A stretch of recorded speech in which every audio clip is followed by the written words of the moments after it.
अब आरएसएस क्या करे जब हड्डी फंस गया गले में। तो हड्डी का नाम है जाति जनगणना। इनके लिए है वोट प्रथम, इनके लिए है सत्ता प्रथम, इसके लिए है दलितों पिछड़ों की हकमारी करके सवर्णों के हाथ में सत्ता संसाधन दो। ये प्रथम एजेंडा है उनके लिए। अभी उत्तर प्रदेश में उपचुनाव होना है, देख लीजिएगा।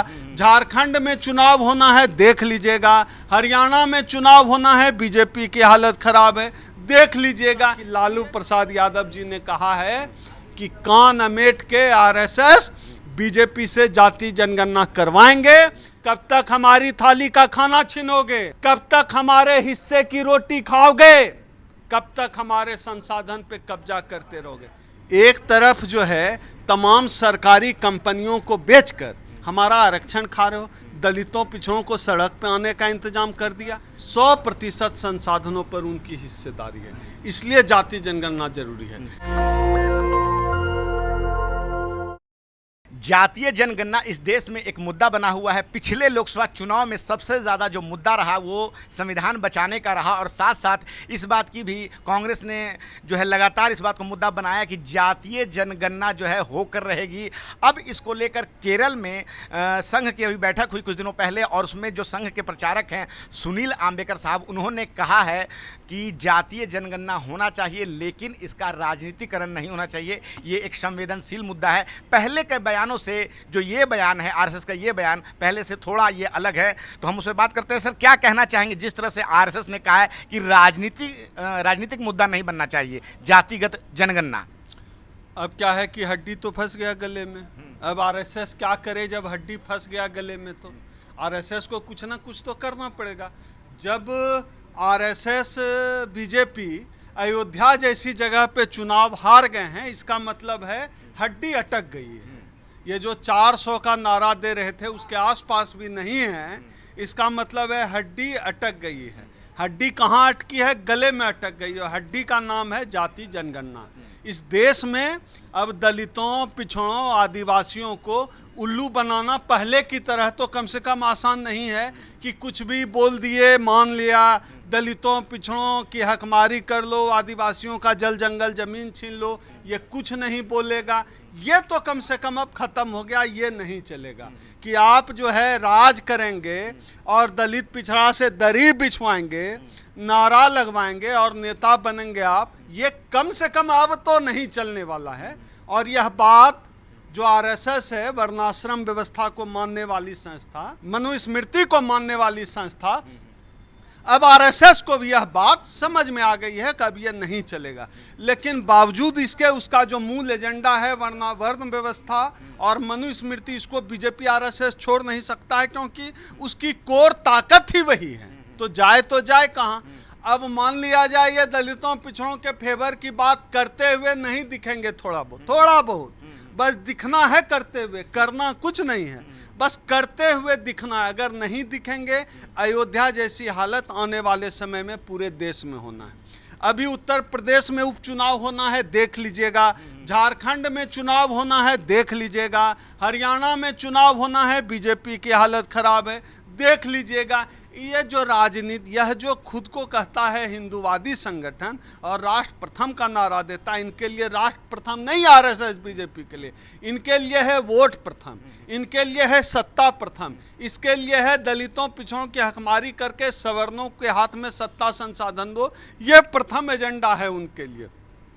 लेकिन जब तक पिछड़ों का साथ था वो तो बड़े मजे में थे कि पिछड़ों को उल्लू बनाकर वो अपना उल्लू सीधा करते रहे। लेकिन अब जो है पिछड़े भी अपना हक मांग रहे हैं, पिछड़े भी कह रहे हैं भाई हमारे जात का सुप्रीम कोर्ट में जज नहीं है। हम जैसे लोगों ने उनके कान में बात डाल दी है कि भैया तुम्हारा जज कहाँ गया, तुम्हारा वाइस चांसलर कहाँ गया, जेएनयू जैसे केंद्रीय संस्थान में तुम्हारे जात का एक भी प्रोफेसर नहीं है। तो अब पिछड़ों को भी यह बात खटकने लगी है। और जो अखिलेश यादव हों या राष्ट्रीय जनता दल के तेजस्वी यादव हों, ये तमाम जो बड़े नेता हैं ओबीसी समाज के, एमके स्टालिन हों, तमाम ओबीसी लीडर्स ने इस मुद्दे को समझा। और सबसे दिलचस्प है कि इसको अब तक वो इस 2024 के चुनाव के पहले यह मुद्दा सामाजिक मुद्दा था, लेकिन जब से राहुल गांधी ने इस मुद्दे को पकड़ा, यह अब राजनीतिक मुद्दा हो गया है। और राजनीतिक मुद्दा हो गया तब इसको आरएसएस को अपना स्टैंड लेना पड़ा, तब सुनील अंबेकर को इस पर बयान देना पड़ा। ये खुद ही राजनीतिक मुद्दे को पकड़ के उस पर बयान देते हुए कह रहे हैं कि उसका राजनीतिकरण नहीं होना चाहिए जाति जनगणना का। भैया राजनीतिकरण ना होता तो तुम बयान भी नहीं दे रहे होते।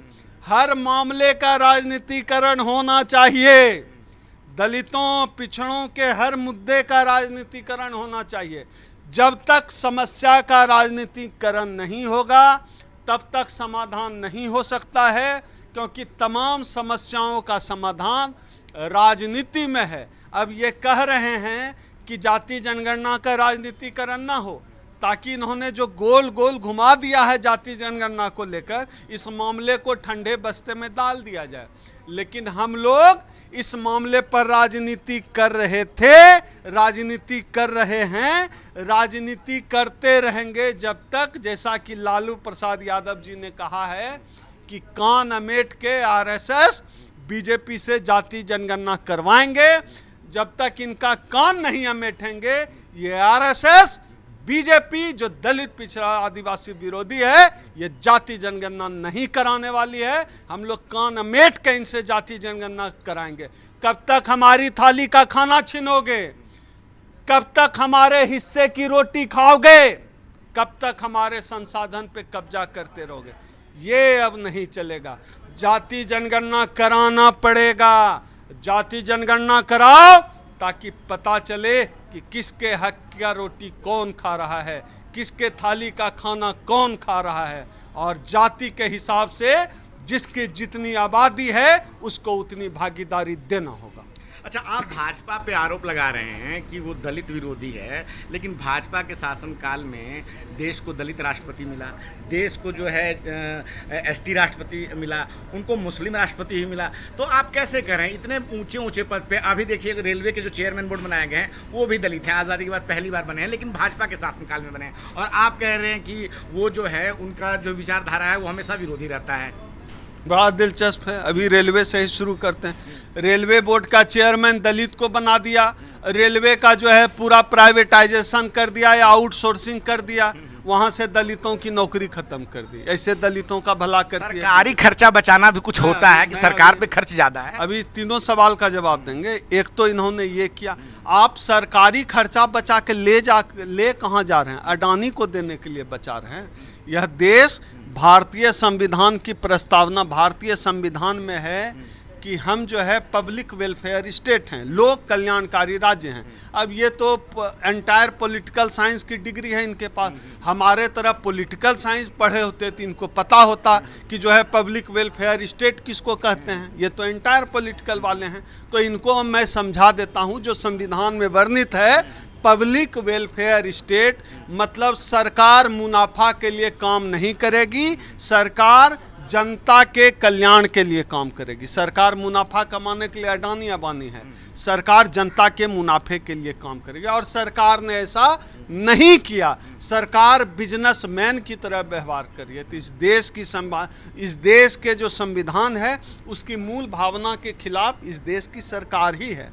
दूसरी बात, आपने कहा कि इन्होंने दलित राष्ट्रपति दिया। वैसे दलित राष्ट्रपति इसके पहले के.आर. नारायणन, वो भी रहे मैं पूरी बात कर रहा हूँ, हो चुके हैं। लेकिन हमको भैया इस तरह झुंझुना मत दो।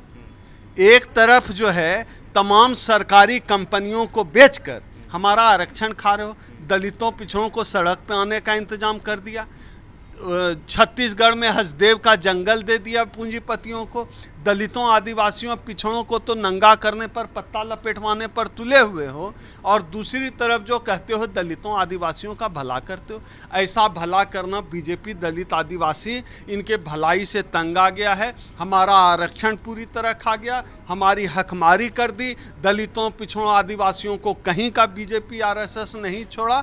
अब हमको इससे ज़्यादा भला न करे। इस देश का दलित पिछड़ा हाथ जोड़कर मोदी जी को कहता है अब दलितों पिछड़ों का भला मत कीजिए, हमें हमारे हाल पर छोड़ दीजिए। हम लोग सरकारी नौकरी में खुश हैं, हमको सरकारी नौकरी चाहिए, सरकारी नौकरी करने दीजिए। हमें इस देश की आबादी में जो है भागीदारी चाहिए, इतना ही भला चाहते हैं। आपकी तो सरकार है, संसद का विशेष सत्र बुलाइए और जाति जनगणना करा के जिसकी जितनी आबादी है उसकी उतनी भागीदारी दे दीजिए, हम उसी में खुश हो लेंगे। हमको ज़्यादा नहीं चाहिए। इस देश का दलित पिछड़ा समाज जितनी आबादी है उतनी ही भागीदारी लेकर खुश है। ऐसा आप तो सवर्णों को दे रहे हैं, सवर्णों की आबादी 5-7% है, 10% तो सीधा आपने उनको दे दिया है, तो सवर्णों को दे रहे हैं और हमको आबादी का अनुपात में नहीं दे रहे हैं। इसका मतलब है नरेंद्र मोदी की सरकार, बीजेपी की सरकार, आरएसएस की सरकार दलितों पिछड़ों के खिलाफ है, दलितों पिछड़ों के साथ नहीं है।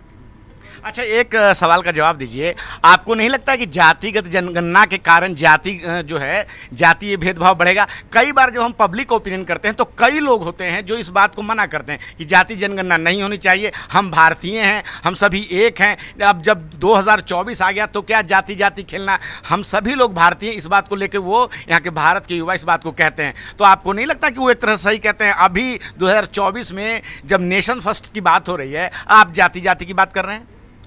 अभी मध्य प्रदेश में एक सप्ताह पहले एक दलित महिला सरपंच को बैठने नहीं दिया गया कुर्सी पर, कहा बैठना है कुर्सी पर, कुर्सी लेकर आओ। तो क्या वो इस देश की नागरिक नहीं है? क्या यह जो बीजेपी का नेशन फर्स्ट है उस नेशन की नागरिक वो नहीं है? इस देश में जयपुर में, राजस्थान की राजधानी जयपुर में एक दलित आईपीएस अधिकारी, ठीक सुन रहे हैं आप, आईपीएस अधिकारी को घोड़ी पे चढ़ के शादी करने नहीं दिया गया। क्या वो आईपीएस अधिकारी जो दलित है वो इस देश का नागरिक नहीं है? तो इस देश में एक आदिवासी के मुंह में जो है पेशाब कर दिया गया, क्या वो इस देश के नागरिक नहीं है? राजस्थान में एक 6 साल के बच्चे ने मटके का पानी छू लिया, पीट पीट कर उसकी हत्या कर दी, क्या वो इस देश का नागरिक नहीं है? आप कैसा भारत बनाना चाहते हैं? उस देश में दलित होगा कि नहीं? दलित आपके देश का नागरिक होगा कि नहीं? दलित इस भारत का नागरिक होगा कि नहीं? कि आप हमको भारत का मानने से भी इनकार करते हैं। इस देश में आप घोड़ी चढ़ने की लड़ाई है, मैं रोज़ इस बात को कहता हूँ, घोड़ी चढ़ने की, मूंछ रखने की, मटका में पानी पीने की लड़ाई है। उस देश में आप कहते हैं कि जाति जनगणना और आप ये सब आर्थिक आधार पर किया, जाति के आधार पर किया, भेदभाव करते हैं आप जाति के आधार पर, और आरक्षण चाहिए आपको आर्थिक आधार पर। जनाब, हमारे नाक से दूध नहीं चू रहा है, ये किसी और को बताइए। भेदभाव का आधार जाति है तो आरक्षण का आधार भी जाति होगा और कुछ नहीं।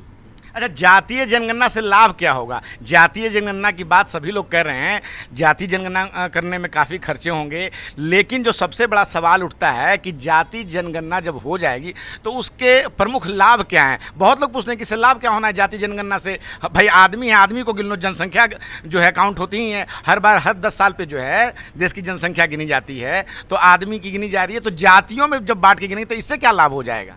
पहले तो आपने कहा खर्चे, मोहन भागवत अपने बाप घर से पैसा देगा जाति जनगणना कराने के लिए, हमारे टैक्स का पैसा है। आप मोहन भागवत की बात क्यों करें? भारत सरकार करवाएगी ना, मोहन भागवत थोड़ी जातीय जनगणना करवाएंगे।